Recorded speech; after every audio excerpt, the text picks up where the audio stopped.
ಸ್ನೇಹಿತರೆ, ಈ ವಾರದ ಕಾಫಿ ಜೊತೆ ಮಾತುಕತೆಗೆ ನಿಮ್ಮೆಲ್ಲರಿಗೂ ಸ್ವಾಗತ.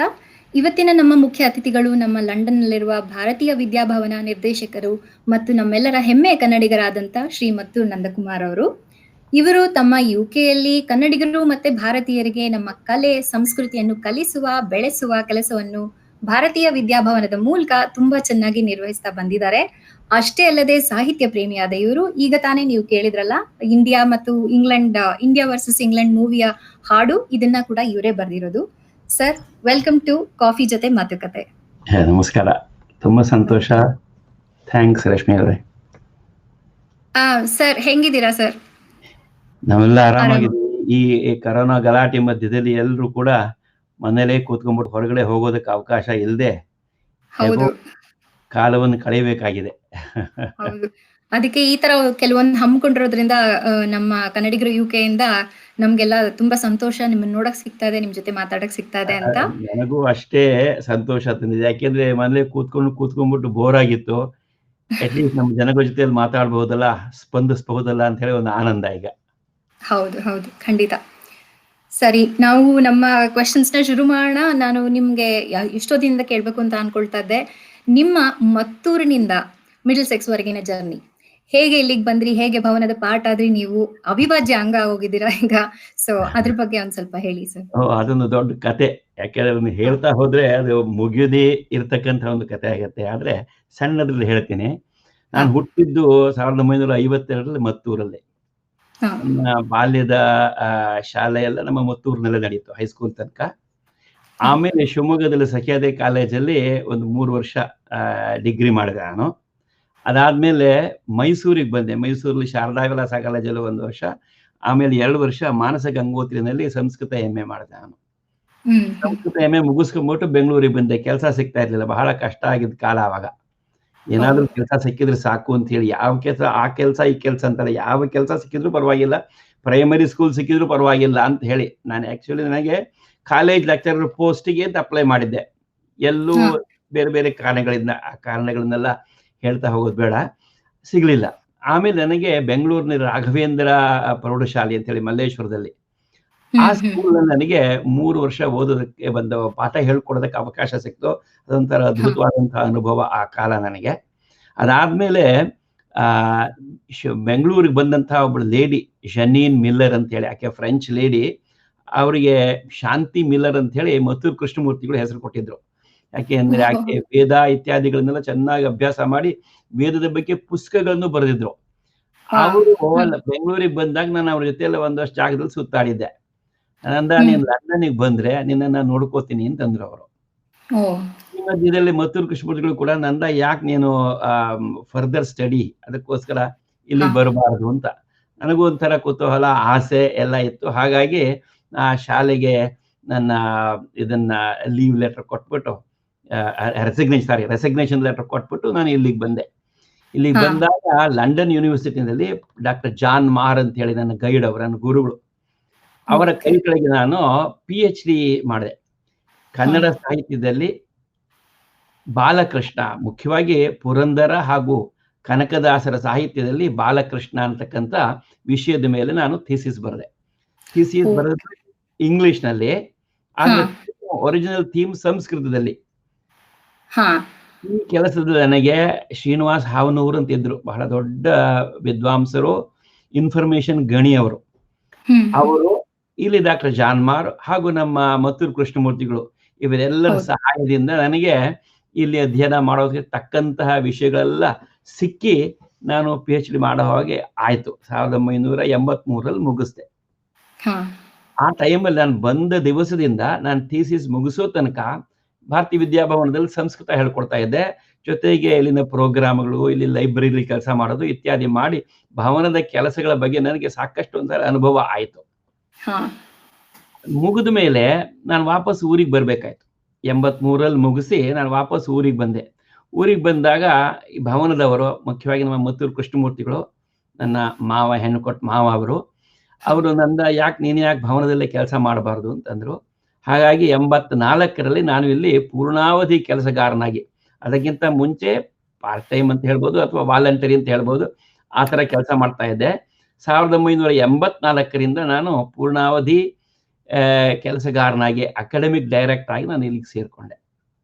ಓಕೆ. ಅಂಡ್ ಅವತ್ತಿಂದ ಇವತ್ತವರೆಗೂ ತುಂಬಾ ಒಳ್ಳೆ ಕೆಲಸಗಳು ಮಾಡ್ಕೊಂಡು ಬರ್ತಾ ಇದ್ದೀರಾ.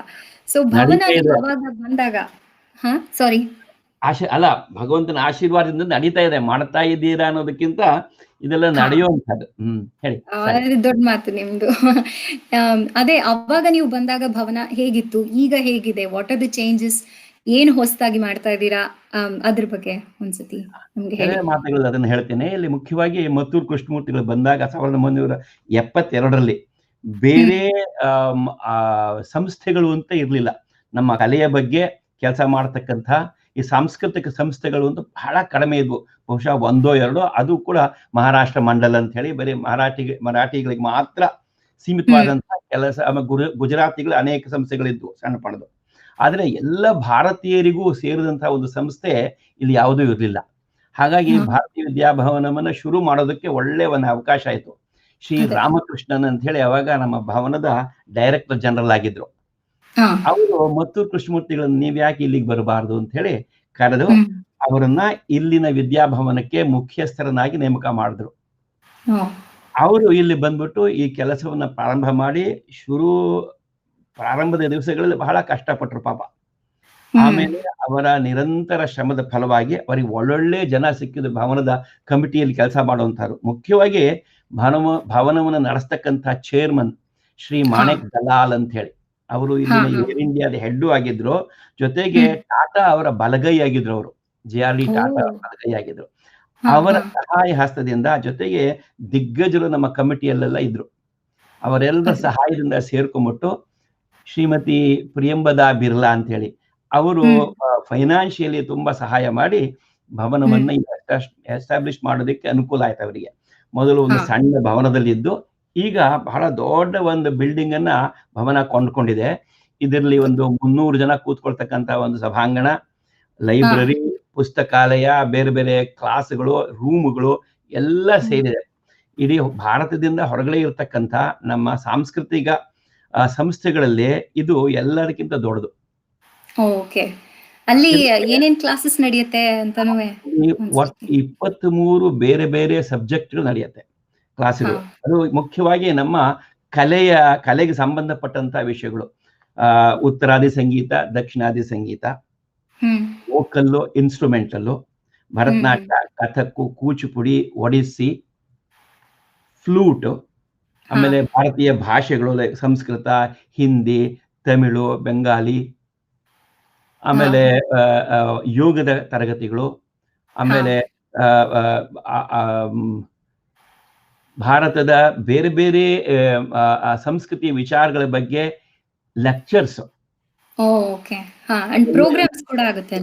ನಡೆಯುತ್ತೆ. ವಾರ ವಾರ ಈ ಎಲ್ಲ ತರಗತಿಗಳು ಜೊತೆಗೆ ಪ್ರೋಗ್ರಾಮ್ಗಳು. ದೊಡ್ಡ ದೊಡ್ಡ ಕಲಾವಿದರು ನಮ್ಮ ಭವನಕ್ಕೆ ತುಂಬಾ ಹತ್ತಿರವಾಗಿದ್ದಾರೆ. ಅದರಲ್ಲಿ ಹಿಂದೆ ಇದ್ದಂತಹ ನಮ್ಮ ಪಂಡಿತ್ ರವಿಶಂಕರ್ ಜಿ ಇರ್ಬಹುದು, ನಮ್ಮ ಬಾಲಮುರಳಿ ಕೃಷ್ಣ ಇರ್ಬಹುದು, MS ಸುಬ್ಬಲಕ್ಷ್ಮಿ ಇರ್ಬಹುದು. ಪ್ರತಿಯೊಬ್ಬ ದೊಡ್ಡ ಕಲಾವಿದೆಯೂ ಕೂಡ ಇಲ್ಲಿ ಭವನಕ್ಕೆ ಬಂದುಬಿಟ್ಟು ಭವನದಲ್ಲಿ ತಮ್ಮ ಕಾರ್ಯಕ್ರಮವನ್ನು ಕೊಟ್ಬಿಟ್ಟು ಭವನವನ್ನ ಆಶೀರ್ವಾದ ಮಾಡಿ ಹೋಗಿದ್ದಾರೆ. ಹಾಗಾಗಿ ಅವರೆಲ್ಲರ ಆಶೀರ್ವಾದದ ಫಲ ಇವತ್ತು ಭವನ ಭಾರತದಿಂದ ಹೊರಗಡೆ ಇರತಕ್ಕಂಥ ಈ ನಮ್ಮ ಸಾಂಸ್ಕೃತಿಕ ಸಂಸ್ಥೆಗಳಲ್ಲಿ ಅತ್ಯಂತ ಹೆಚ್ಚು ಕೆಲಸ ಮಾಡ್ತಾ ಇರ್ತಕ್ಕಂಥ ಸಂಸ್ಥೆ ಅಂತೇಳಿ ನಮ್ಮ ಗವರ್ಮೆಂಟ್ನವರು ನಮ್ಮನ್ನು ಹೊಗಳಿದ್ದಾರೆ. Very good, very good. ಈಗ ಎಷ್ಟು ಜನ ಸ್ಟೂಡೆಂಟ್ಸ್ ಇರ್ಬೋದು ಹಂಗಿದ್ರೆ ನಿಮ್ಮ ಭವನದಲ್ಲಿ? ಹೋದ ವರ್ಷದ ತನಕ ನಮ್ಮಲ್ಲಿ 890ರಿಂದ 920 ವಿದ್ಯಾರ್ಥಿಗಳು ಇದ್ರು. ಆದ್ರೆ ಲಾಸ್ಟ್ ಮಾರ್ಚ್ ಇಂದ ಇವತ್ತಿನವರೆಗೆ ನಿಮ್ಗೆ ಗೊತ್ತಿದೆಯಲ್ಲ, ಈ ಕೋವಿಡ್ ಎಲ್ಲ ಆಕ್ಟಿವಿಟಿಗಳು ಇಲ್ಲಿ ನಮ್ಮಲ್ಲಿನ ಎಲ್ಲ ಕಾರ್ಯಕ್ರಮಗಳಿಗೂ ಕೂಡ ಅದು ಏಟು ಬಿದ್ದಿದೆ. ಅದರಿಂದ ನಮ್ಮ ತರಗತಿಗಳನ್ನು ನಡೆಸೋ ವಿಧಾನದಲ್ಲೂ ಕೂಡ ನಾವು ಬದಲಾವಣೆ ಮಾಡ್ಕೊಳ್ಬೇಕಾಗಿದೆ. ಅದನ್ನೆಲ್ಲ ಮುಂದೆ ಹೇಳ್ತೀನಿ. ನಮ್ಮಲ್ಲಿ ಈ ಮೊನ್ನೆ ತನಕ ಹತ್ರ 900 ಜನ ಹುಡುಗರಿದ್ರು. 8 ಜನ ಫುಲ್ ಟೈಮ್ ಅಧ್ಯಾಪಕರು, ನಮ್ಮ ಭಾರತದಿಂದಲೇ ಕಲಿಸಿದವರು. 12 ಜನ ಪಾರ್ಟ್ ಟೈಮ್ ಅಧ್ಯಾಪಕರು, 8 ಜನ ಆಫೀಸ್ ನಲ್ಲಿ ಕೆಲಸ ಮಾಡೋರು. ಇಷ್ಟು ಜನ ಭವನಕ್ಕೆ ನಿರಂತರವಾಗಿ ದುಡಿತಾ ಇರೋರು. Very good, very good. ಅಷ್ಟು ಜನದ ಹೇಗೆ ಸಂಭಾಳಿಸ್ತೀರಾ? ಮತ್ತೆ ನೀವು I think you can talk about covid. ಇವಾಗ ಕೋವಿಡ್ ಟೈಮಲ್ಲಿ ಏನಾಯ್ತು? ಅಷ್ಟು ಜನಕ್ಕೆ ಯಾವ ತರ ಕ್ಲಾಸಸ್ ಮುಂದುವರಿಸಿದ್ರಿ ಅಂತ? ಹೇಳ್ತೀನಿ. ಇದು ಆಕ್ಚುಲಿ ಈ ಕಾರ್ಯಕ್ರಮಗಳೆಲ್ಲ, ಈ ಆಕ್ಟಿವಿಟೀಸ್ ಎಲ್ಲ ನಡಿಬೇಕಾದ್ರೆ ನಮಗೆ ಹಣದ ಸಹಾಯ ಇಲ್ಲದೆ ಇದ್ರೆ ಸಾಧ್ಯವೇ ಇಲ್ಲ. ನಮ್ಮ ಆಕ್ಟಿವಿಟಿ ಅದರಿಂದ ಜನರೇಟ್ ಆಗ್ತಕ್ಕಂಥ ಈ ಹಣ ಇದೆಯಲ್ಲ, ಅದು ನಮಗೇನೇನು ಸಾಲದು. ಹಾಗಾಗಿ ನಾವು ನಮ್ಮಲ್ಲಿ ನಮ್ಮ ರಾಮಕೃಷ್ಣನು ಹೇಳೋರು, it has become an adventure in faith ಅಂತ ಹೇಳಿ. We go with a begging bowl to people. ನಾವು ಮಾಡ್ತಾ ಇರ್ತಕ್ಕಂಥ ಕೆಲಸ ಒಳ್ಳೇದಾಗಿದ್ರೆ ಜನ ಕೊಡ್ತಾರೆ, ನಮ್ಗೆ ಸಹಾಯ ಮಾಡ್ತಾರೆ ಅಂತ ಇದ್ರು ಶ್ರೀರಾಮಕೃಷ್ಣನ್ ಅವರು. ಅದೇ ರೀತಿ ನಾವು ಕೆಲಸ ಮಾಡಿ 1995 ನಮಗೆ ಬೇರೆ ಕಡೆಯಿಂದ ಗ್ರಾಂಟ್ಸು ಇತ್ಯಾದಿ ಅನ್ನೋದು ಆಲ್ಮೋಸ್ಟ್ ನಿಲ್ ತರ ಆಗಿತ್ತು. ಆದ್ರೆ 95 ನಂತರ ಇಲ್ಲಿನ ಆರ್ಟ್ಸ್ ಕೌನ್ಸಿಲ್ ಅಂತ ಹೇಳಿ ಅದೊಂದು ಗೌರ್ಮೆಂಟ್ ಇಂದ ಸಹಾಯ ತಗೊಂಡು ಜನಗಳಿಗೆಲ್ಲ ಸಹಾಯ ಮಾಡ್ತಕ್ಕಂಥ ಒಂದು ಸಂಸ್ಥೆ. ಅವರು ರೆಗ್ಯುಲರ್ ಆಗಿ ನಮಗೆ ಹಣವನ್ನ ಕೊಡ್ತಾ ಇದ್ದಾರೆ. ಆ ಹಣದಿಂದ ನಮ್ಮ 20% ಹೆಚ್ಚು ಕಡಿಮೆ ನಮ್ಮ ಆಕ್ಟಿವಿಟಿಯ ಇದೆಲ್ಲ ಕಳೆದು ಹೋಗುತ್ತೆ. ಇನ್ನು ಉಳಿದಕ್ಕೆ ನಾವು ನಮ್ಮ ಕ್ಲಾಸ್ಗಳಿಂದ ಏನು ನಮಗೆ ಉತ್ಪತ್ತಿ ಬರುತ್ತೆ, ಜೊತೆಗೆ ನಮ್ಮ ಕಾರ್ಯಕ್ರಮಗಳಿಂದ ಏನು ಉತ್ಪತ್ತಿ ಬರುತ್ತೆ, ಜೊತೆಗೆ ನಮ್ಮ ಮೆಂಬರ್ಶಿಪ್ ಇಂದ ಏನು ಉತ್ಪತ್ತಿ ಬರುತ್ತೆ, ಎಲ್ಲಕ್ಕಿಂತಲೂ ಜಾಸ್ತಿ ಆಗಿ ಕೆಲವು ಸಲ ಈ ಬೇರೆ ಈ ದಾನಿಗಳು ಇರ್ತಾರಲ್ಲ, ದಾನಿಗಳ ಹತ್ರ ಹೋಗ್ಬಿಟ್ಟು ದಯವಿಟ್ಟು ನಮಗೆ ಸಹಾಯ ಮಾಡಿ, ನಾವು ಇಂಥ ಕೆಲಸ ನಡೆಸ್ತಾ ಇದೀವಿ, ನಮ್ಮ ಸಂಸ್ಕೃತಿಯ ಬಗ್ಗೆ ನಡೀತಾ ಇರೋ ಕೆಲಸ ನಿರಂತರವಾಗಿ ಇರಬೇಕು, ನಿಮ್ಮಂತವ್ರು ಸಹಾಯ ಮಾಡಬೇಕು ಅಂತ ಹೇಳಿದಾಗ ತುಂಬಾ ಜನ ದಾನಿಗಳು ಮುಂದೆ ಬಂದಿದ್ದಾರೆ. ಅವರು ಕೊಟ್ಬಿಟ್ಟು ಈ ತರ ನಡೆಸೋದಕ್ಕೆ ನಮಗೆ ಸಹಾಯ ಮಾಡಿದ್ದಾರೆ. ಅದೇ ಇದರಲ್ಲಿ ಸುಧಾಮೂರ್ತಿ ಅವರು ಕೂಡ ಇನ್ವಾಲ್ವ್ ಆಗಿದ್ದಾರೆ ಅಂತ ಕೇಳಿದೀನಿ. ಒಂಚೂರು ಅವರ ಸಹಾಯ ಹಸ್ತ ಅನ್ನೋದು ನಮಗೆ ನಿಜವಾಗಿಯೂ ಇನ್ನಿಲ್ಲದೆ ಇರ್ತಕ್ಕಂಥ ಒಂದು ಆಶೀರ್ವಾದ ರೂಪದಲ್ಲಿ ಬಂದಿದೆ ನಮಗೆ. ಕಳೆದ ಸುಮಾರು 15 ವರ್ಷಗಳಿಂದ, ಅದಕ್ಕಿಂತ ಮುಂಚಿಂದಲೂ ಅವರು ಗೊತ್ತಿದ್ರು ಕೂಡ ಭವನಕ್ಕೆ ಇಲ್ಲಿ ಲಂಡನ್ನಿನ ಭವನಕ್ಕೆ ಹತ್ತಿರವಾಗಿದ್ದು ಈಗ 15 ವರ್ಷಗಳಿಂದ ಅವರು ಇಲ್ಲಿ ಬಂದ್ಬಿಟ್ಟು ನಮ್ಮ ಕಾರ್ಯಕ್ರಮಗಳನ್ನೆಲ್ಲ ನೋಡ್ಬಿಟ್ಟು ಬಹಳ ಮೆಚ್ಕೊಂಡು ಆಮೇಲೆ ನಿಮಗೆ ನಾನು ಸಹಾಯ ಮಾಡ್ತೀನಿ ಅಂತ ಹೇಳಿ ಅವರು ತಾವಾಗೇ ನಮಗೊಂದು ಆಶೀರ್ವಾದ ಮಾಡಿದ್ರು. ಅವತ್ತಿಂದ ಹಿಡಿದು ಇವತ್ತಿನವರೆಗೆ ಅವರು ನಮ್ಮ ಕೈ ಬಿಟ್ಟಿಲ್ಲ. ಜೊತೆಗೆ ನಮ್ಮಲ್ಲಿ ಇದುವರೆಗೆ ಏನೇನು ಕಾರ್ಯಕ್ರಮ ನಡೆಸ್ತಾ ಇದೀವೋ ಇದರಲ್ಲಿ ಇವರ ಸಹಾಯ ಹಸ್ತ ಇಲ್ಲದೆ ಇದ್ರೆ ಹತ್ತತ್ರ ಒಂದು 75% ನಡೀತಾ ಇರಲಿಲ್ಲ. ಯಾಕೆಂದ್ರೆ ನಮ್ಮ ಆರ್ಟಿಸ್ಟ್ಗಳು ಬರೋದಕ್ಕೆ, ಅವರಿಗೆ ಅವರ ಕಾನ್ಸರ್ಟ್ ಫೀ ಇತ್ಯಾದಿ ಎಲ್ಲವನ್ನೂ ಅವರು ನೋಡ್ಕೋತಾರೆ. ಇಲ್ಲಿ ಬಂದಂತ ಏನು ನಮಗೆ ಇನ್ಕಮ್ ಏನಿದೆ ಅದನ್ನ ಭವನಕ್ಕೆ ಬಳಸ್ಕೊಳ್ಳಿ ಅಂತ ಹೇಳಿ. ಇಲ್ಲಿ ತನಕ ಏನಾಗೋದು, ನಾವ್ ಏನ್ ಕಲೆಕ್ಟ್ ಮಾಡ್ತೀವೋ ಅದ್ರಲ್ಲಿ ಇಷ್ಟು ಪರ್ಸೆಂಟೇಜು ಅಂತ ಹೇಳಿ ನಾವು ಆರ್ಟಿಸ್ಟ್ಗಳು ಕೊಡ್ತಾ ಇದ್ವಿ. ಕೆಲವು ಸಲ ನಮ್ಮ ಕಲೆಕ್ಷನೇ ಕಡಿಮೆ ಇರೋದು, ಆರ್ಟಿಸ್ಟ್ಗಳು ಸಿಗ್ತಾ ಇರ್ಲಿಲ್ಲ, ನಮಗೂ ನಷ್ಟ ಆಗೋದು. ಆದ್ರೆ ಸುಧಾಮೂರ್ತಿಯವರ ಈ ಒಂದು ಆಶೀರ್ವಾದ ನಮಗೆ ಒಳ್ಳೆಯ ಒಂದು ದಾರಿಯನ್ನು ತೋರಿಸಿದೆ. ಅವರು ನಮ್ಮ ಕಲಾವಿದರನ್ನೆಲ್ಲ ಅಲ್ಲಿ ನೋಡ್ಕೊಂಡ್ಬಿಡ್ತಾರೆ. ನಾವು ಅವರ ಕಚೇರಿಯನ್ನು ಏರ್ಪಾಡು ಮಾಡಿ ಅವರನ್ನ ಚೆನ್ನಾಗಿ ನೋಡ್ಕೊಂಡ್ಬಿಟ್ಟು ವಾಪಸ್ ಕಳಿಸೋ ತನಕ ಉಳಿದಿದ್ರಲ್ಲಿ ಏನ್ ನಮಗ್ ಉಳಿಯುತ್ತೋ ಅದೆಲ್ಲ ನಮ್ಮ ಭವನದ ಬೇರೆ ಬೇರೆ ಕೆಲಸಗಳನ್ನ ನಡೆಸೋದಕ್ಕೆ ಈ ಹಣ ನಮಗೆ ತುಂಬಾ ಅನುಕೂಲವಾಗಿದೆ. ಅವರ ಸಹಾಯವನ್ನು ನಾವು ಯಾವತ್ತೂ ಮರೆಯೋಕ್ ಸಾಧ್ಯನೇ ಇಲ್ಲ. ಅವ್ರ ಹಾಗೆ ಕೊಡೋರು ಕಡಿಮೆ, ಯಾಕೆಂದ್ರೆ ಕೊಟ್ಬಿಟ್ಟು ನಾನು ಏನ್ ಕೊಟ್ಟಿದ್ದೀನಿ ಅಂತಾರ ಅವರು. ಹೌದು, ಇಲ್ಲ ನಮ್ಮ ಕರ್ನಾಟಕಕ್ಕೆ ಅವರು ಎಷ್ಟು ಇದಾಗಿ ಸಿಕ್ಕಿದ್ದಾರೆ ಅಂತ ಅಂದ್ರೆ, ಒಂದು ತಾಯಿಯಾಗಿ ಈ ಕೋವಿಡ್ ಟೈಮಲ್ಲಿ ಕೂಡ ಅವ್ರುಗಳು ಮಾಡ್ತಾ ಇರೋ ಅಂತ ಕೆಲಸಗಳು ಎಷ್ಟೊಂದಿದೆ, ಹೇಳಕ್ಕೆ ಆಗಲ್ಲ. ಅಂಡ್ ಎಲ್ಲಾ ಕಡೆ ಫೇಸ್ಬುಕ್ ಇರ್ಬೋದು, ಇನ್ಸ್ಟಾಗ್ರಾಮ್ ಇರ್ಬೋದು, ಇನ್ನೊಂದ್ ಕಡೆ ಇರ್ಬೋದು, ಅವ್ರದ್ದು ಎಷ್ಟು ಪ್ರೋಗ್ರಾಮ್ಸ್ ನಡೀತಾ ಇದೆ, ಎಷ್ಟು ಕಡೆ ಅವ್ರ ದಾನ ಧರ್ಮ ಮಾಡ್ತಾ ಇದ್ದಾರೆ ಅನ್ನೋದನ್ನ ಕೇಳಿನೇ ತುಂಬಾ ಖುಷಿ ಆಗತ್ತೆ. ಅದು ನಮ್ಮ ಕರ್ನಾಟಕದಲ್ಲಿ ಈ ತರ ಒಬ್ರು ಸಿಕ್ಕಿರೋದು ನಮ್ ಭಾಗ್ಯ ಅಂತಾನೆ ಹೇಳ್ಬೇಕು. ಇದು ಅವರ ಕೊಡುಗೆ ಏನು ಅಂತ ನಮ್ಮ ಸಂಸ್ಕೃತಿಗೆ, ಅವರ ಕೊಡುಗೆ ಏನು ಅಂತ ಬೇರೆ ಬೇರೆ ವಿಭಾಗಗಳಲ್ಲಿ ಬೇರೆ ಬೇರೆ ವಿಷಯಗಳಲ್ಲಿ ಏನು ಮಾಡಿದ್ದಾರೆ ಅಂತ ಎಲ್ರಿಗೂ ಗೊತ್ತೇ ಇದೆ. ಅದರ ಸಂಸ್ಕೃತಿಗೆ ನಮಗ್ ಗೊತ್ತಿರೋ ಹಾಗೆ ಅವರ ಕೊಡುಗೆ ಏನಿದೆ ಅದು ಪದಗಳಲ್ಲಿ ವಿವರಿಸೋದಕ್ಕೆ ಸಾಧ್ಯನೇ ಇಲ್ಲ. ಜೊತೆಗೆ ಆ ಸಜ್ಜನಿಕೆ ಇದೆಯಲ್ಲ, ಆ ಸಿಂಪ್ಲಿಸಿಟಿ, ಹೌದು, ಅವರ ನಮ್ಮನ್ನ ಸಂಸ್ಕೃತನ ಓದ್ತಾ ಇರ್ಬೇಕಾದ್ರೆ ನಮ್ಮ ಮೇಷ್ಟ್ರು ಒಂದು ಪದ ಹೇಳೋರು, ವಾಲ್ಮೀಕಿ ಅವರ ಒಂದು ಶೈಲಿ ಏನಿದೆ ಅಂತಂದ್ರೆ ಸಿಂಪಲ್ ಯಟ್ ಪ್ರಫೌಂಡ್ ಅಂತ ಹೇಳಿ.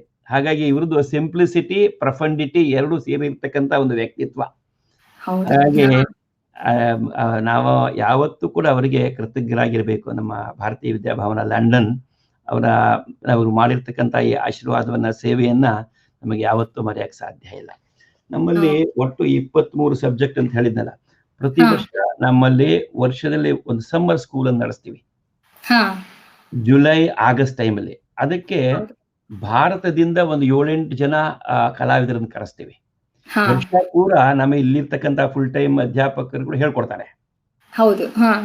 ಆದ್ರೆ ವರ್ಷದಲ್ಲಿ ಒಂದು ಸಲ ಈ ಮನಾಟನಿ ಹೋಗೋದಕ್ಕೋಸ್ಕರ ಭಾರತದಿಂದ ಒಂದು 7-8 ಜನ ಆರ್ಟಿಸ್ಟ್ಗಳನ್ನು ಕರೆಸ್ಬಿಟ್ಟು ಅವ್ರನ್ನ ಭವನದಲ್ಲೇ ಇಟ್ಕೊಂಡ್ಬಿಟ್ಟು, ಅವರು ನಮ್ಮ ಸೀನಿಯರ್ ಹುಡುಗರಿಗೆ ಮಾತ್ರ, ಬಿಗಿನರ್ಸ್ಗೆ ಅಲ್ಲ, ಒಂದು 4-5 ವರ್ಷ ಅಭ್ಯಾಸ ಮಾಡಿರ್ತಕ್ಕಂಥ ಹುಡುಗರಿಗೆ ಒಂದು ಹೈಯರ್ ಲೆವೆಲ್ ಅಲ್ಲಿ ಟ್ರೈನಿಂಗ್ ಸಿಗೋ ಹಾಗೆ ನಾವು ಮಾಡಿದೀವಿ. ಅದು ಕಳೆದ 35 ವರ್ಷದಿಂದ ನಡೀತಾ ಇದೆ.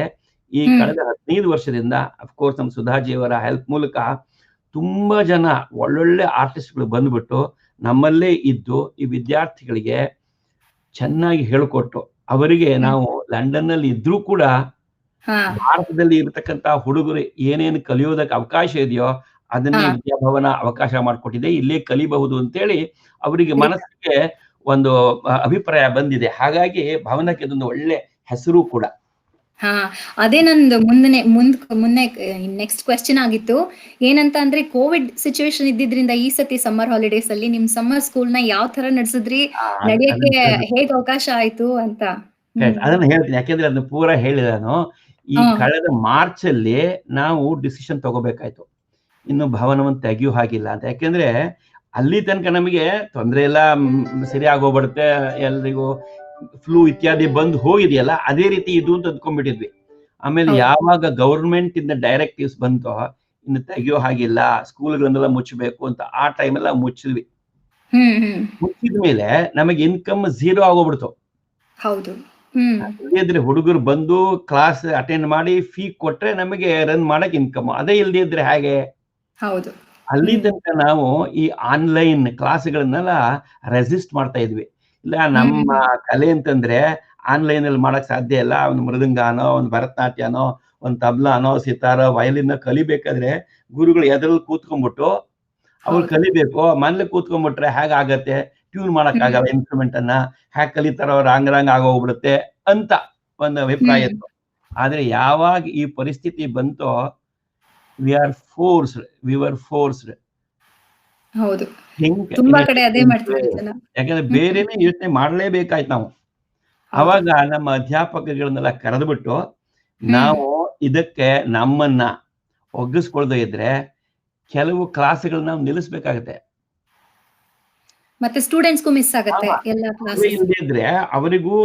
ಯಾಕೆಂದ್ರೆ ಅವರು ಕೂಡ ಆರ್ಟ್ಸ್ ಮೇಲೆ ಡಿಪೆಂಡ್ ಆಗಿದ್ದಾರೆ. ಇಲ್ಲಿ ಬರುವ ಸಂಬಳದಿಂದ ಅವರ ಜೀವನ ನಡೆಯುತ್ತೆ. ಹಾಗಾಗಿ ನಿಂತು ಹೋಗ್ಬಿಟ್ರೆ ಎಲ್ಲವೂ ನಿಂತಂಗಾಗತ್ತೆ. ಹಾಗಾಗಿ ಅವರು ಕೂಡ ಈ ಆನ್ಲೈನ್ ತರಗತಿಗಳನ್ನ ಹೇಗೆ ಮಾಡೋದು ಅನ್ನೋದ್ರ ಬಗ್ಗೆ ಸ್ವಲ್ಪ ಟ್ರೈನಿಂಗ್ ತಗೊಳ್ಬೇಕಾಯ್ತು. ಅವರು ತಗೊಂಡ್ರು. ಕೆಲವು ಜನ ಮಾಡ್ತಾನೆ ಇದ್ರು ಮುಂಚೆಂದನೂ ಸ್ವಲ್ಪ, ಹಾಗಾಗಿ ಅವ್ರಿಗೆ ಸುಲಭ ಆಯ್ತು. ನಮಗೂ ಕೂಡ ಇದು ಹೊಸದು. ಆ ಹೊಸದನ್ನ ಪ್ರಯೋಗ ಮಾಡಿದ್ವಿ. ಅದಕ್ಕೆ ಬಹಳ ಜನ ಸಹಾಯ ಮಾಡಿದ್ರು ನಮ್ಮ ಆಫೀಸಲ್ಲಿ. ನಮ್ಮ ಪ್ಯಾಟ್ರಿಕ್ ಅಂತ ಬಿಹಾರಿ ಅಂತ ಹೇಳಿ, ನಮ್ಮ ಅನ್ವಿ ಅಂತ ಹೇಳಿ ನಮ್ಮ ಕನ್ನಡದ ಹುಡುಗಿ, ನಮ್ಮ ಶ್ರೀನಿವಾಸ ಪ್ರಭು ಇರದ ಅವರ ಮಗಳು. ಆಮೇಲೆ ಜೊತೆಗೆ ಬಹಳ ಒಳ್ಳೆ ಭರತನಾಟ್ಯಂ ಡಾನ್ಸರ್. ಆಮೇಲೆ ಜೊತೆಗೆ ನಮ್ಮ ಮಗ ರಘುನಂದನ ಅಂತ ಹೇಳಿ, ಅವನು ಕಂಪ್ಯೂಟರ್ ಎಕ್ಸ್ಪರ್ಟು. ಅವನು ಇದನ್ನೆಲ್ಲ ರೆಡಿ ಮಾಡ್ಕೊಟ್ಟ, ಹೇಗೆ ಮಾಡೋದು ಅಂತ ಹೇಳಿ. ಹಾಗಾಗಿ ಕ್ಲಾಸ್ಗಳನ್ನೆಲ್ಲ ನಡೆಸಿದ್ವಿ. ಅಷ್ಟು ಹುಡುಗರು ವಾಪಸ್ ಬಂದ್ರು ಆಲ್ಮೋಸ್ಟ್. ಕೆಲವರನ್ನು ಬಿಟ್ರೆ, ವಯಸ್ಸಾದವರು, ಇನ್ನು ಕೆಲವರು ಒಗದೇ ಇರೋರು ಬಿಟ್ರೆ 60% ಜಾಸ್ತಿ ಜನ ವಾಪಸ್ ಬಂದ್ರು. ಆಮೇಲೆ ಸಮ್ಮರ್ ಸ್ಕೂಲ್ ಅಂತ ನಡೆಸಿದ್ವಿ. ಸಮ್ಮರ್ ಸ್ಕೂಲಿಗೆ ಹೇಗೆ ಆಗತ್ತೆ ಗೊತ್ತಿಲ್ಲ, ಯಾಕಂದ್ರೆ ಒಂದು ಕಾರ್ಯಕ್ರಮ ಮಾಡೋ ಹಾಗಿಲ್ಲ, ನಾವು ಜನಗಳನ್ನು ಸೇರಿಸೋ ಹಾಗಿಲ್ಲ. ಈ ಹುಡುಗರಿಗೆ ಒಟ್ಟಿಗೆ ಪರ್ಫಾರ್ಮ್ ಮಾಡಿ ಏನೋ ಒಂದು ಅನುಭವ ಇದೆಯಲ್ಲ, ಆನಂದ, ಆ ಆನಂದ ಪಡೋ ಹಾಗಿಲ್ಲ. ಜೊತೆಯಲ್ಲಿ ಕೂತ್ಕೊಂಡ್ಬಿಟ್ಟು ಮಾಡಿ ಇತ್ಯಾದಿ ಮನೆಯಲ್ಲೇ ಅವರ ಮನೆ ರೂಮ್ಗಳಲ್ಲೇ ಮಾಡ್ಬೇಕು. ಆದ್ರೂ ಇದು ಮಾಡದೇ ಇದ್ರೆ ಕಾಂಟ್ಯಾಕ್ಟೇ ಹೊರಟೋಗುತ್ತೆ. ನಮ್ಮ ಸಂಸ್ಕೃತಿ ಬಗ್ಗೆ ಅವರ ಒಂದು ಟಚ್ ಏನಿದೆ ಅದು ಹೊರಟೋಗ್ಬಿಡುತ್ತೆ ಅಂತ ಹೇಳಿ ನಾವು ಪಬ್ಲಿಸಿಟಿ ಮಾಡಿದ್ರೆ, ನಮ್ಮ ಸಮ್ಮರ್ ಸ್ಕೂಲು ಪ್ರತಿ ವರ್ಷಕ್ಕಿಂತ ಜಾಸ್ತಿ ಜನ ಬಂದಿದ್ರು ಈ ಸಲ. ಜಾಸ್ತಿ ಮಾಡಿದ್ವಿ ಅಂತ ಇಟ್ಕೊಳ್ಳಿ, ಆದ್ರೆ ಪ್ರತಿ ವರ್ಷಕ್ಕಿಂತ ಜಾಸ್ತಿ ಜನ ಬಂದಿದ್ರು. ಅಂದ್ರೆ ಈ ದಿಸೆಯಲ್ಲಿ ನಾವು ಸಾಕಷ್ಟು ಪ್ರಯತ್ನ ಮಾಡಿದ್ರೆ ಜನಗಳನ್ನ ಮತ್ತೆ ನಮ್ಮ ಸಂಸ್ಕೃತಿ ಕಲೆಗಳ ಕಡೆಗೆ ಕರ್ಕೊಂಬರೋದು ಕಷ್ಟ ಇಲ್ಲ. ಆದ್ರೆ ಅದಕ್ಕೆ ನಾವು ಕಷ್ಟ ಪಡಬೇಕಾಗಿದೆ. ಆ ಕಷ್ಟವನ್ನ ಈ ವರ್ಷ ನಾವು ಮಾಡಬೇಕು. ಯಾಕೆಂದ್ರೆ ಹೌದು. ಈ ಕೋವಿಡ್ ಮುಗಿದು ಮತ್ತೆ ಜನಗಳೆಲ್ಲ ಭವನಕ್ಕೆ ಯಾವಾಗ ಬರ್ತಾರೆ ಅನ್ನೋದು ಯಾರಿಗೂ ಗೊತ್ತಿಲ್ಲ. ಹೇಳಕ್ಕಾಗಲ್ಲ. ಹೌದು. ಅದು ಅಲ್ಲದೆ ಐ ಥಿಂಕ್ ತುಂಬಾ ದೂರ ಇರೋರು ಭವನಕ್ಕೆ ಬರಕ್ ಆಗದಲೇ ಇರೋಂಥವ್ರು ಈಗ ಹೌದು. ನೀವು ಆನ್ಲೈನ್ ಮಾಡ್ತಾ ಇರೋದ್ರಿಂದ ಒಂದ್ ಅವ್ರಿಗೂ ಅವಕಾಶ ಸಿಕ್ಕಿದೆ ಅಲ್ವಾ? ಆನ್ಲೈನ್ ಬಹಳ ನಿಜ, ರಿಜಿಸ್ಟರ್ ಬಹಳ ಆಗಕ್ಕೆ, ನಿಜ. ಕ್ಲಾಸಸ್ ಕಲ್ತ್ಕೊಳಕ್ಕೆ. Correct, correct. ಹಾಗಾಗಿ ಇನ್ನೂ ಸ್ಪ್ರೆಡ್ ಆಗ್ಬಹುದು ನಮ್ಮ ಇದು ಕಲ್ಚರ್. ಬಹಳ ನಿಜ. ಇದಕ್ಕೆ ನಾವು ನಮ್ಮ ಚೇರ್ಮನ್ ಶ್ರೀ ಜೋಗೀಂದ್ರ ಸ್ಯಾಂಗರ್ ಅಂತ ಹೇಳಿ, ನಮ್ಮ ವೈಸ್ ಚೇರ್ಮನ್ ಡಾಕ್ಟರ್ ಜಾನ್ ಮಾರ್ ಅಂತ ಹೇಳಿ, ಅವರು ನಮ್ಮ ಕನ್ನಡವನ್ನು ಓದಿ ಬರೆದು ಮಾಡುವಂತವ್ರು. ನನ್ನ ಗೈಡ್ ಅಂತ ಹೇಳಿದ್ನಲ್ಲ ಅವರು. ಆಮೇಲೆ ಹಾ. ಕರ್ನಾಟಕ ಮ್ಯೂಸಿಕ್ ಹಾಡ್ತಾರೆ. ಓ. ಇವರೆಲ್ಲರ ಒಂದು ಗೈಡ್ ಹಾ. ಇದ್ದಿದ್ರಿಂದ ನಮಗೆ ಗೈಡ್ ಆಗವರು ಇದ್ದಿದ್ರಿಂದ ನಮಗೆ ಇದನ್ನೆಲ್ಲ ಮುಂದಕ್ಕೆ ತಗೊಂಡು ಹೋಗೋದಕ್ಕೆ ಒಂದು ಅವಕಾಶ ಆಯಿತು. ನಡೀತಾ ಇದೆ. ಎಷ್ಟು ದಿವಸ ಹೀಗೆ ನಾವು ಕಂಟಿನ್ಯೂ ಮಾಡಬೇಕು ಅಂತ ಗೊತ್ತಿಲ್ಲ. ಬಟ್ ಆದ್ರೆ ಈ ದಿಸೆಯಲ್ಲಿ ನಾವು ಸಾಕಷ್ಟು ಅನುಭವವನ್ನು ಸಂಪಾದಿಸ್ಕೊಳ್ಳೇಬೇಕು. ಹೌದು. ಯಾಕೆಂದ್ರೆ ಮುಂದೆ ಭವನಕ್ಕೆ ಜನಗಳು ಬರಬೇಕು ಅಂತ ನಮ್ಮ ಆಸೆ ಆಗಿದ್ರೆ ನಾವು ಇದಕ್ಕೆ ಒಪ್ಕೋಬೇಕಾಗತ್ತೆ. ಹೌದು. ಅದು ಅಲ್ಲದೆ ವಿಂಟರ್ ಇಸ್ ಕಮಿಂಗ್ ಅಂತ ಹೇಳ್ತಾ ಇದಾರಲ್ಲ ಎಲ್ಲ ಕಡೆ. ಇಲ್ಲಿ ಹೌದು. UK ಅಲ್ಲಿ ಬೇರೆ ಇನ್ನೊಂದು ಸ್ಪೈಕ್ ಆಗ್ಬೋದು ಅಂತ ಹೇಳ್ತಿದ್ದಾರೆ. ಸೊ ಹಂಗಾಗಿ ಮುಂದಕ್ಕೆ ನಾವು ಹೆಂಗೆ ಅಂತ ಅಡ್ಜಸ್ಟ್ ಮಾಡ್ಕೊಂಡು ಹೋಗ್ಬೇಕು. ಅದೇ ನಿಜ. ನನ್ನ ಮುಂದಿನ ಪ್ರಶ್ನೆ ನಿಮ್ಗೆ. ನಾನು ಈಗ ಎಲ್ಲ ಕಡೆ ಸ್ಕೂಲ್ ಶುರು ಆಗಿದೆ ಅಲ್ವಾ? ಹಾಗೆ ನಿಮ್ದು ಅಕಾಡೆಮಿಕ್ ಇಯರ್ ಶುರು ಆಯ್ತಾ ಭವನದಲ್ಲಿ? ಮತ್ತೆ ಅದನ್ನು ಕೂಡ ಯಾವ ತರ ಆನ್ಲೈನ್ ಮಾಡ್ತಿದ್ದೀರಾ? ಇಲ್ಲ ಏನ್ ಪ್ಲಾನ್ಸ್ ಗೋಯಿಂಗ್ ಫಾರ್ವರ್ಡ್ ಅಂತ? ಇಲ್ಲ ಆಕ್ಚುಲಿ ನಮ್ಮ ಅಕಾಡೆಮಿಕ್ ಇಯರ್ ಈಗ ಮೊನ್ನೆ ಶುರು ಆಯ್ತು. ಹೋದ ವಾರ ನಮ್ಮ ಓಪನ್ ಡೇ ಇತ್ತು. ಹಾ. ಹೋದ ಶನಿವಾರ ಭಾನುವಾರ. ಈ ಹಾ. ಶನಿವಾರ ಇವತ್ತಿಂದ ಕ್ಲಾಸ್ಗಳೆಲ್ಲ ಪೂರ್ಣಾವಧಿಯಲ್ಲಿ ಶುರುವಾಗಿದೆ. ಓಕೆ. ಮುಖ್ಯವಾಗಿ ಶನಿವಾರ ಭಾನುವಾರ ಬೆಳಗ್ಗೆಯಿಂದ ಸಂಜೆ ತನಕ. ಹಾ. ವಾರದ ದಿವಸಗಳಲ್ಲಿ ಶುಕ್ರವಾರವನ್ನು ಬಿಟ್ಟು ಸಂಜೆ 6ರಿಂದ 8:30 9 ಅಂತ ಹೇಳಿ ಮಾಡಿದೀವಿ. ಅದು ನಿಧಾನಕ್ಕೆ ಶುರು ಆಗತ್ತೆ. ಅದು ನಡೀತಾ ಇದೆ ಈ ಕಾರ್ಯಕ್ರಮಗಳು. ಇದ್ರ ಜೊತೆಗೆ ನಾವು ಕೆಲವಾರು ದಿವಸಗಳು ಕೆಲವು ಲೆಕ್ಚರ್ಗಳನ್ನ ನಮ್ಮ ದೊಡ್ಡ ದೊಡ್ಡ ಸ್ಕಾಲರ್ಸ್, ಈಗ ಸುಭಾನು ಸಕ್ಸೇನಾ ಅಂತ ಹೇಳಿ, ಅವರು ಮೆಲಿಂದಾ ಬಿಲ್ ಗೇಟ್ಸ್ ಫೌಂಡೇಶನ್ಗೆ ಡೈರೆಕ್ಟರ್ ಅವರು ಇಲ್ಲಿಗೆ. ನನಗೆ ನನ್ನ ಹತ್ರ ಸಂಸ್ಕೃತ ಕಲ್ತವರು. ಆದ್ರೆ ಇವತ್ತು ಇಡೀ ಯುರೋಪ್ ನಲ್ಲಿ ನಮ್ಮ ವೇದ ಉಪನಿಷತ್ತುಗಳ ಬಗ್ಗೆ ಅಥಾರಿಟಿ ಅವರು ಅಂತ ಹೇಳಿ. ಅವರು 4-5 ಉಪನ್ಯಾಸ ಕೊಟ್ರು. ಆಮೇಲೆ ನಮ್ಮ ಮೇಷ್ಟ್ರುಗಳು ವಾರ ವಾರ ಒಂದೊಂದು ಕಚೇರಿ ಕೊಡೋರು. ಲೈವ್ ಕಾನ್ಫರೆನ್ಸ್ ನಮ್ಮ ಭವನದಲ್ಲಿ ಅದಕ್ಕೆ ಒಂದು ಜಾಗ ಮಾಡ್ಬಿಟ್ಟು ಲೈವ್ ಅದನ್ನ ಬ್ರಾಡ್ಕಾಸ್ಟ್ ಮಾಡಿದ್ವಿ. ಹಾಗಾಗಿ ಜನಗಳು ಈ ಕೋವಿಡ್ ಇದ್ರೂ ಕೂಡ ನಮ್ಮ ಕಲೆಯ ಜೊತೆಗೆ ಅವರ ಸಂಪರ್ಕ ಇರಬೇಕು ಅಂತೇಳಿ ಇದನ್ನೆಲ್ಲ ಮಾಡಿದ್ವಿ. ಈ ಮೊನ್ನೆ ಕ್ಲಾಸ್ಗಳೆಲ್ಲ ಶುರು ಆಯ್ತು. ಸಾಕಷ್ಟು ಜನ ಬಂದು ರಿಜಿಸ್ಟರ್ ಆಗ್ತಾ ಇದ್ದಾರೆ. ಇನ್ನೊಂದು 2 ವಾರದಲ್ಲಿ ನಾವು ಹೌ ವಿ ಆರ್ ಫೇರಿಂಗ್ ಹೋಲಿಸಿದ್ರೆ ಈ ವರ್ಷ ನಮ್ಮ ಅಡ್ಮಿಷನ್ ಹೇಗಿದೆ ಅನ್ನೋದು ಒಂದೊಂದು 2-3 ವಾರದಲ್ಲಿ ನಮ್ಗೆ ಗೊತ್ತಾಗುತ್ತೆ. ನಾವು ಅಂದ್ಕೊಂಡ ಹಾಗೆ ಕೆಲವು ಜನ ಬರೋದಿಲ್ಲ. ಯಾಕೆಂದ್ರೆ ಈ ಕೋವಿಡ್ ಇಂದ ಕೆಲವು ಜನಗಳಿಗೆ ಈ ಆನ್ಲೈನ್ ಅನ್ನೋದು ಬಹಳ ಹೊಸದು. ಆ ಭಯದಿಂದ ಕೆಲವರು ಬಿಟ್ಟೋಗ್ತಾರೆ. ಆದ್ರೆ ಬೇರೆ ಬೇರೆ ಜನ, ದೂರದಲ್ಲಿ ಇರೋ ಜನ, ಯಾರಿಗೆ ನಮ್ಮಲ್ಲಿ ಬರಕ್ ಆಗ್ತಾ ಇರ್ಲಿಲ್ವೋ ಟ್ರಾವೆಲ್ ಮಾಡಕ್ಕೆ, ಅವ್ರು ಸೇರ್ಕೊಳ್ತಕ್ಕಂಥ ಒಂದು ಅವಕಾಶ ಇದೆ. ಈ ಎರಡರ ಮಧ್ಯೆ ನಮಗೆ ಹೆಚ್ಚು ಕಡಿಮೆ ಸ್ವಲ್ಪ ಲಾಸ್ ಆಗ್ಬಹುದು. But we should be able to maintain. ಹೋದ್ಸಲ ಹೇಗಿತ್ತೋ ಹಾಗೆ ಇರೋ ಹಾಗೆ ನಮಗೆ ಮಾಡ್ಕೊಳ್ಳೋದಕ್ಕೆ ಆಗತ್ತೆ ಅಂತ ಅಂದ್ಕೊಂಡಿದೀವಿ. ಎಷ್ಟು ಮಟ್ಟಿಗೆ ಗೊತ್ತಿಲ್ಲ. ಇನ್ನು 2 ದಿವಸದ ಕ್ಲಾಸ್ಗಳು ನಡೆದಿದೆ. ಉತ್ಸಾಹದಲ್ಲಿದ್ದಾರೆ. ಅಧ್ಯಾಪಕರು ಕೂಡ ಉತ್ಸಾಹದಲ್ಲಿದ್ದಾರೆ.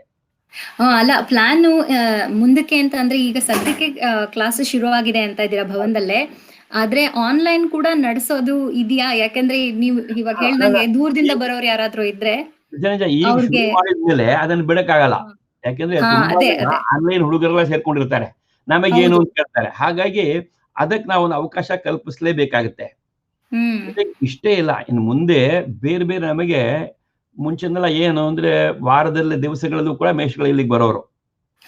ಈಗ ಯಾರೂ ಬರೋದಿಲ್ಲ, ಬರೋ ಹಾಗಿಲ್ಲ. Until government says it's okay, it's safe, ಮನೆಯಿಂದ ಮಾಡ್ಬೇಕು. ಹಾಗಾದ್ರೆ ಅವರಿಗೂ ತುಂಬಾ ಟೈಮ್ ಇರುತ್ತೆ, ಅವರಿಗೂ ಬೋರ್ ಆಗುತ್ತೆ. ಆದ್ರೆ ಅವರಿಗೂ ನಾವು we must make sure that we engage them. ಇಲ್ಲಿದ್ರೆ ಕ್ರಿಯೇಟಿವಿಟಿನೆಲ್ಲ ಹೊರಟೋಗ್ಬಿಡುತ್ತೆ. ಹಾಗಾಗಿ ನಾವು ಏನ್ ಮಾಡ್ತಾ ಇದೀವಿ, ಇನ್ನು ಇಲ್ಲಿ ಇದ್ದಾಗ ಏನು ಮಾಡಕ್ ಆಗ್ತಾ ಇರ್ಲಿಲ್ವೋ ಆ ಥರದ್ ಏನ್ ಮಾಡಬಹುದು. ಈಗ ಉದಾಹರಣೆಗೆ ಭರತನಾಟ್ಯ ತಗೊಂಡ್ರೆ ನಟ್ಟುವಾಂಗಮ್ ಅಂತ ಅದಕ್ಕೆ ಇದನ್ನ ಹೇಳೋರು ನಿಮ್ಗೆ ಗೊತ್ತಿದೆಯಲ್ಲ. ಡಾನ್ಸ್ ಮಾಡ್ತಾ ಇರ್ಬೇಕಾದ್ರೆ ಕೆಲವು ಈ ಬಾಯಲ್ಲೇ ಹೇಳ್ತಕ್ಕಂತ ಕೆಲವನ್ನ ನಟ್ಟುವಾಂಗಮ್ ಅಂತ ಹೇಳಿ ಸ್ಪೆಷಲಿ ಟ್ರೈನ್ ಆದವರೇ ಹೇಳ್ತಾರೆ. ಅದಕ್ಕೆ ಸರಿಯಾದ ತರಗತಿಗಳು ಇಲ್ಲಿ ಇರ್ಲಿಲ್ಲ. ಹಾ. ನಾವು why not we start in to ಅಂಗಮ್ ಕೋರ್ಸ್ ಒಂದು. ಇನ್ನೊಂದು, ಹ್ಮ್. ಈ ಆ, ಆ, ಸಂಗೀತವನ್ನ ಕೇಳೋದಕ್ಕೂ ಒಂದು ಒಳ್ಳೆ ಕಿವಿ ಬೇಕು ನಮಗೆ. ಹೌದು.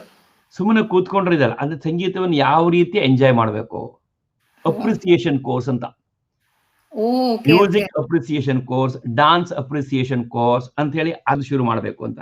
ಆಮೇಲೆ ಇನ್ನೇನಾಗುತ್ತೆ, ಕೆಲವರಿಗೆ ಇನ್ಸ್ಟ್ರೂಮೆಂಟ್ಸ್ ಇರೋದಿಲ್ಲ. ಹೌದು. ಮನೇಲಿ ತಬಲಾ ಕಲಿಬೇಕು ಅಂತ ಇರುತ್ತೆ, ವಯಸ್ಸಾಗಿರುತ್ತೆ, ಆದ್ರೆ ಇನ್ಸ್ಟ್ರೂಮೆಂಟ್ಸ್ ಇರೋದಿಲ್ಲ, ಈಗಿನ ಕಲಿಯೋ ವಯಸ್ಸು ಇರೋದಿಲ್ಲ.